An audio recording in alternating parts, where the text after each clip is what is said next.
আসসালামু আলাইকুম, কেমন আছেন সবাই? যারা এখনও জুম্পা রান্নাঘরে সাবস্ক্রাইব করেননি দয়া করে সাবস্ক্রাইব করে দিবেন। যারা অলরেডি সাবস্ক্রাইব করে দিয়েছেন আপনাদেরকে অসংখ্য ধন্যবাদ। তো দেখেন আমি দেশি মাছ নিলাম, কই মাছ, শিং মাছ, মাগুর মাছ। এই মাছগুলো কেটে ধুয়ে আমি ফ্রিজে রাখছি।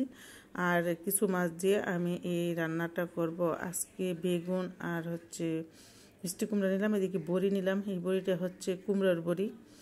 তো কুমড়ার বড়ি আছে, এখানে আছে ডালের বড়ি, এটা হচ্ছে মাছের ডালের বড়ি। তো বড়ি দিয়ে আর কুমড়া আর ইয়ে দিয়ে রান্না করবো, মিষ্টি কুমড়া আর বেগুন দিয়ে একটা তরকারি রান্না করবো রাতের জন্য। তো কীভাবে রান্নাটা করবো সেটা আপনাদের সাথে এখন শেয়ার করব। তো প্রথমে আমি ফ্রাই প্যানে তেল দিয়ে দিচ্ছি, আর এখানে দিয়ে দিলাম আমি লবণ আর হলুদ।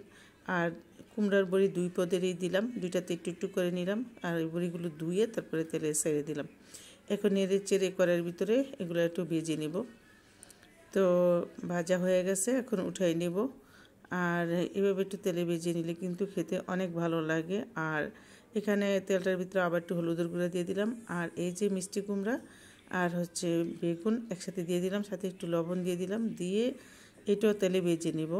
দুই পদের তরকারি একসাথে তেলে ভেজে নিব। আর এই তরকারিগুলো তেলে ভাজলে কিন্তু একদম নরম হয়ে যাবে। এই তরকারিগুলো রান্না করতে কিন্তু বেশি একটা সময় লাগে না, খুব অল্প সময়ের ভিতরে রান্নাটা হয়ে যাবে।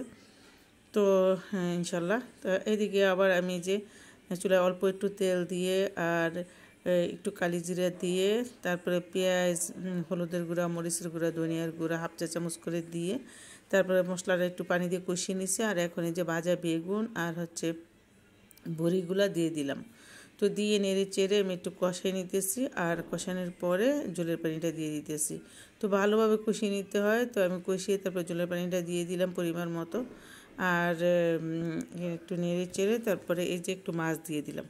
তো আমি অনেকগুলো মাছ আনছি, কিন্তু এতগুলো মাছ দিয়ে তো রান্না করবো না, মাছগুলো ফ্রিজে রেখে দিয়েছি, কারণ আমার ছেলেরা মাছ খায় না। শিং মাছ, কই মাছ খায় কিন্তু শিং মাছ খায় না, আর এই বেগুন আর কুমড়ো খায় না। তো আমি একা খাবো, তার জন্য অল্প করে মাছ দিলাম। আর এই যে এখানে একটু ধনিয়া পাতা দিয়ে দিলাম। তো ঝটপট রান্নাটা করে নিলাম, রাতে গরম ভাত দিয়ে খাবো। তো আজকের মতো এই পর্যন্তই। সবাই ভালো থাকবেন, আবার চলে আসবেন নতুন কোনো ভিডিও নিয়ে। সেই পর্যন্ত সবাই ভালো থাকবেন। আল্লাহ হাফেজ।